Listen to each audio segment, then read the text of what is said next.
We wanted to take a few moments here to go over what is known as a reading lesson or read to learn lesson in social studies.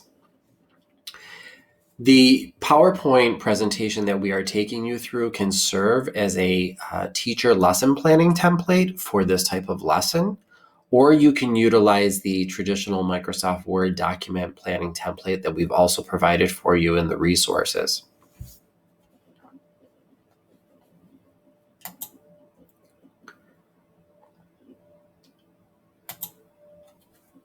What might this part of a module look like when we refer to reading to learn? Usually a reading to learn module takes about 3 days. In day one, you would hook students in their learning in regards to the particular text that you have chosen. You would front load some key vocabulary and then begin a process known as the reads process that we're about to go over. On day two, you would continue through this process called reads and also facilitate discussion. And then on day three, students would synthesize and apply their knowledge that they learned through writing and reflection. Here in this part of the template, you would provide the knowledge standards and explain which knowledge standards you are addressing in the module, as well as how you would address certain tasks if students are unable to learn these knowledge standards by the end of the module. And then also the skills standards that are being addressed throughout the module. The first part of the reading to learn lesson is the teach portion. And within the teach portion, we provide the materials that are definitely needed before students need to embark on the complex expository text or the authentic primary source text that we have chosen for them in regards to facilitate the closed reading process. So the subcomponents of this part of the teach part of the reading to learn lesson include activating prior knowledge or hooking students, front-loading key content vocabulary, and checking for any for understanding or anticipate any misunderstandings that students may have before they dive into the text. When hooking students, we want to engage students by using a visual or stimulus related to the standards that have been selected along with the text, and ensuring that the text is specifically aligned to the knowledge standards that we have chosen, and that this hook connects to the present day or is relevant and meaningful to students. Again, it's really important as social studies teachers that we make those connections with students. I think sometimes social studies teachers struggle with developing quality hooks, but really developing quality hooks is at the heart of first developing relationships with your students, because the more you understand your students, the better hooks you'll come up with, because you'll know what is relevant and meaningful to them and how they're living in today's society, and how that's definitely connected to either the cultural or social topics you're discussing in social studies, and or as well as past historical topics. After the hook, you would transition into front-loading any key vocabulary that's needed that you feel that students may not understand within the text. You could use multiple slides here to teach vocabulary terms to students that you think they're going to have difficulty with. You need to be sure here to use any visuals to explain what each word means, specifically for all learners. It's important to use quality visuals here, and even begin asking as you are going through these slides. Begin asking students higher level order thinking questions aligned to Costa's or Bloom's taxonomy here, to really check for understanding, to see if you can move on with the text. We're specifically not outlining any key vocabulary strategies here, specifically because we know that each department and each school likes to focus on a set of strategies. And so we're going to leave that up to particular teachers or teacher teams at the middle school and high school levels where you can collaborate with your English language arts colleagues and figure out and collaborate together on which vocabulary strategies you all feel are extremely important to utilize within these parts of the lessons. Then you will check for understanding, like we said, by developing key questions here regarding the knowledge of the topic that you're about to embark on and the vocabulary that you just went over to check for understanding and anticipate any misconceptions. And then we would embark and begin on the READS process. And the READS is an acronym, and obviously the first letter R stands for read. And this is where we would embark on the READS task, in which we would begin the first reading of the text. And so the goal of the first reading of the text is to determine main ideas and key points in the text. Here you would actually give a brief overview of the text and then allow students to dive in. The first reading can be done independently or in small groups or as a large class. It depends on the instructor's discretion, obviously. Students here are not attempting to read to learn at this point. They should only be pulling from their prior knowledge as they perform this initial reading. They should go through the annotation process in the READS task that we're going to go over in just a second, that we've provided a note graphic organizer for this task. And after this initial read, students should know the main idea of the text and key details that support the main idea. Students can work independently, obviously, in pair share settings or in a class discussion to find these key ideas. You know, at the beginning of any academic year, it's really wise to model this type of lesson with students in whole group several times, so then they are able to embark on this and be independent learners themselves throughout the academic year. If we are in distance learning, this can be done in small Zoom or Microsoft Teams video conferencing, and or could be done in large group, whole group settings.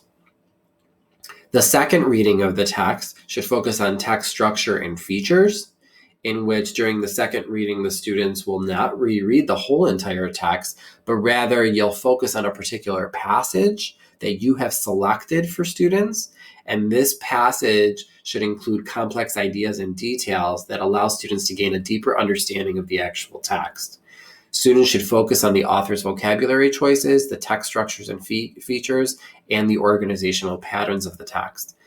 You know, text structure is all about how information is written and how the text is organized. So if we're taking a look at expository text, such as textbook reading, we would like to focus on headings, subheadings, bold words, captions, charts, and diagrams, and also then begin to embark on an understanding of either trying to identify compare and contrast of what we're reading, cause and effect relationships of what we're reading, or possibly even focusing and practicing on chronological reasoning in social studies by focusing on the sequencing of time here, or the problem that's being described within the text. So this is the first part of the READ strategy, that we would go through a first reading of the text, then a second reading of the text. But in the second reading of the text, there's a specific passage within the text that we're focusing on. The third reading of the text is the integration and synthesis of knowledge. And under the READS activity, this is the E part. And the E part stands for expanding your understanding. And so through intentional scaffolding here, most likely this is the final reading of this text. You'll begin to pull various elements from the text in order to communicate, in order for students to communicate their understanding. Students should really be able to begin to evaluate arguments and evidence of the text here. But this is where instructors have to take it further and have students compare ideas from this text with other texts or other pieces of media that they have seen that are related to the topic. So here we may have shown a video in the hook, or we may show 2 or 3 video clips and one other piece of text that we covered before, and have students go to those other pieces of text as you begin to ask many text-dependent questions to facilitate a clear, rigorous discussion about the text itself.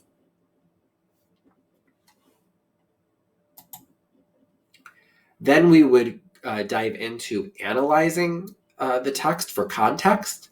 And here it's really important that in this portion of the lesson, we begin to grapple with the text that we're reading, definitely through the social studies lens.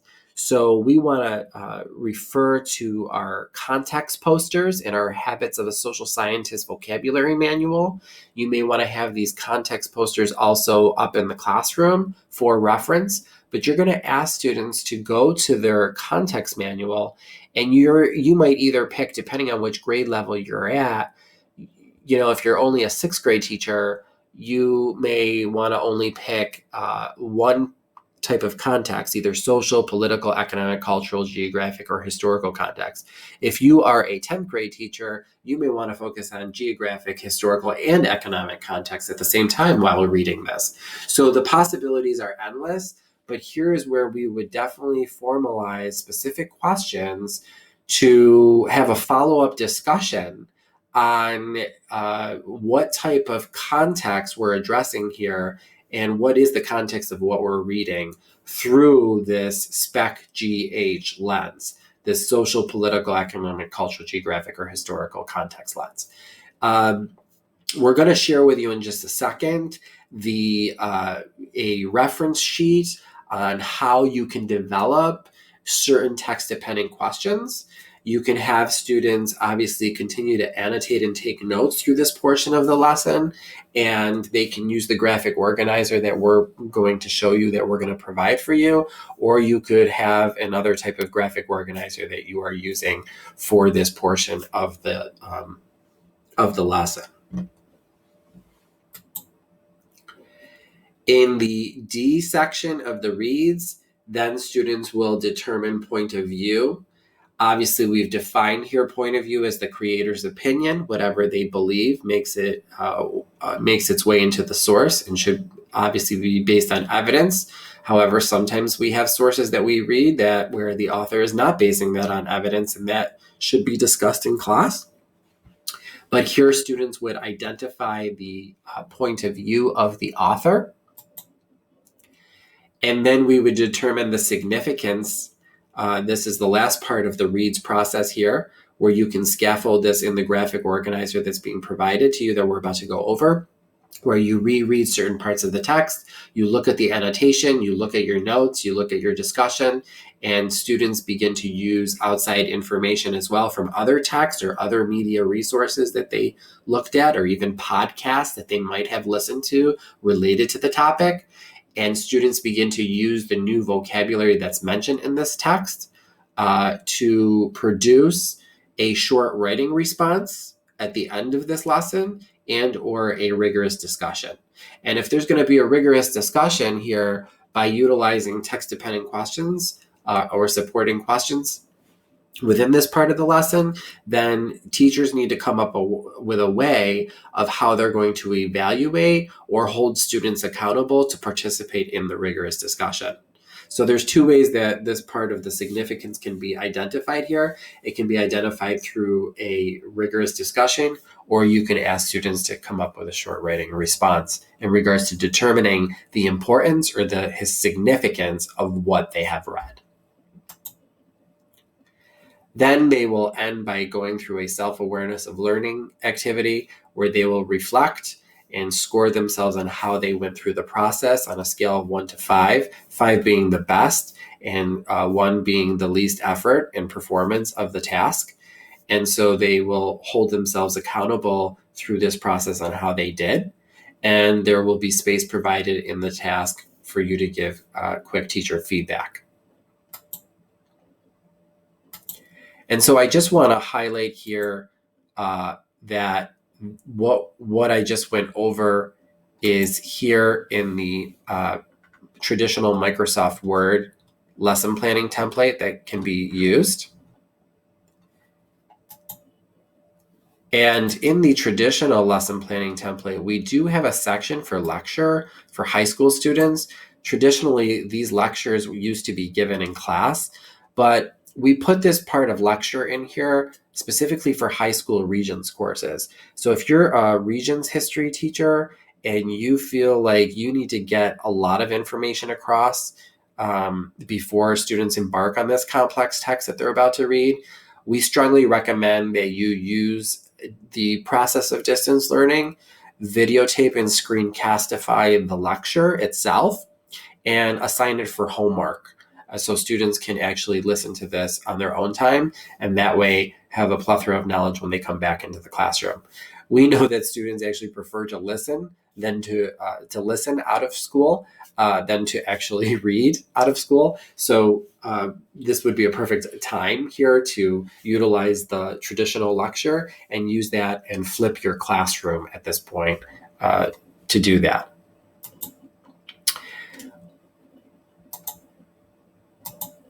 The reads close reading instructor notes that are provided in the tools here really outline how a teacher goes through the process, through the reads process in reading the text, but then also really coaches the teacher on how to develop text-dependent questions about the text that you are reading.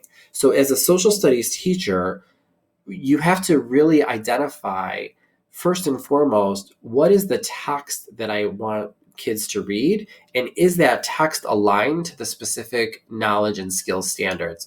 Once you determine that, then you determine what type of scaffolding you're going to be providing throughout this reading process, and then what kind of questions you're going to ask.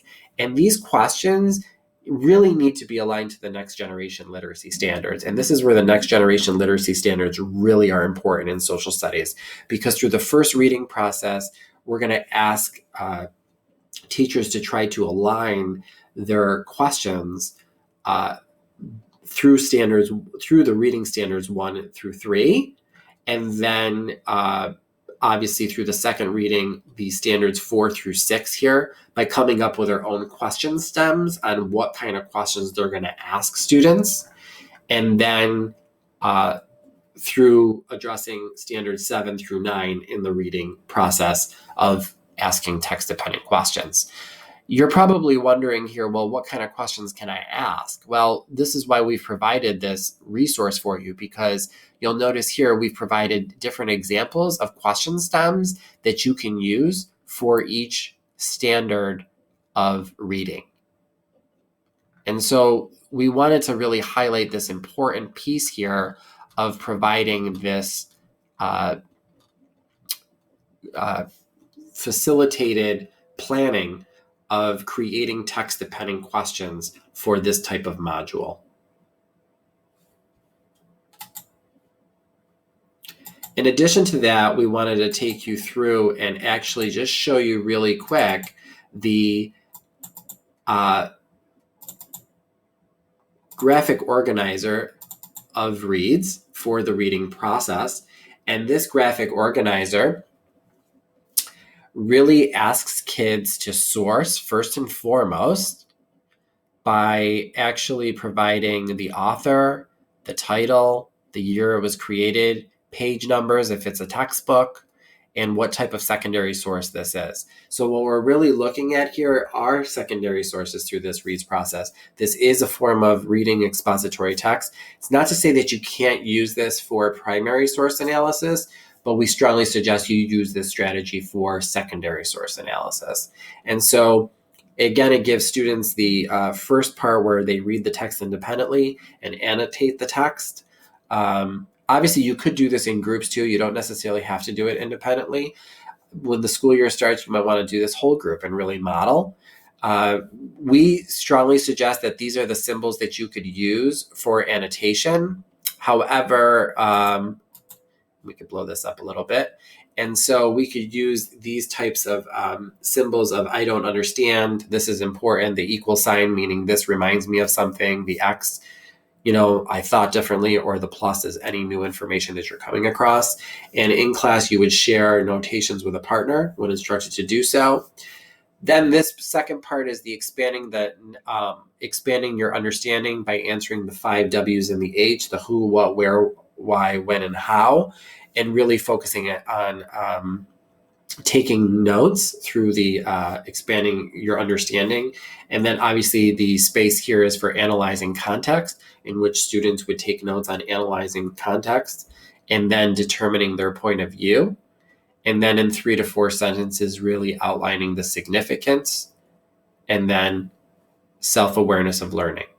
So this task sheet, this Reads task sheet, is adaptable. This is the PDF version, but we have created it in Microsoft PowerPoint slides for specific reasons, where it allowed us to work through the margins of creating this activity, but it also allows us in distance learning to actually assign the PowerPoint slide, and the student can actually populate the PowerPoint slide, and you could actually evaluate how the student did by doing that, and the student can submit it digitally if they have an electronic device at home, in which they could send that back to you as a completed task. So this is the secondary source analysis, the Reads task we refer to, that's provided in the resources for you.